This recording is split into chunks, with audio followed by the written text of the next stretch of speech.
ভাই বন্ধুরা আজকে একটা কচুরলতি বানাবো। কচুরলতি নিয়েছি, পেঁয়াজ নিয়ে নিচ্ছি, রসুন নিয়ে নিচ্ছি, কাঁচা লঙ্কা, এখানে কালো জিরা ফোড়ন দিয়েছি, দেখাচ্ছি। রসুন দিয়ে দিলাম, তারপর ওইগুলো দেবো, একটু ভাজা হোক, তারপর ওইগুলো দিয়ে দেবো। এবারে কচুরলতিগুলো দিয়ে দেবো। কচুরলতিগুলো গরম জলে ভাপ দিয়ে দিচ্ছি। আমাদের এখানে কেটেই যায়, বাজিয়ে কাটতে হয় না, ঝামেলা হাতাতে হয়। একটু নুন দিয়ে দিচ্ছি, একটু হালকা চিনি দিয়ে দিচ্ছি। নুন দেখে দিতে হবে, কেন বলতো সেদ্ধের সময় নুন দিতে কিনা মনেই নেই। একটু সর্ষে বাটা দেবো, এত রোদ্দুর এসে গেছে দেখাই যায় না।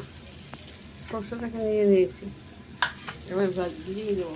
আমার সর্ষেটা ভিজিয়ে দিয়েছি, একটু নুন আর একটুখানি সর্ষেতে কাঁচা লঙ্কা দিচ্ছি, এবার এটা দিয়ে দিচ্ছি।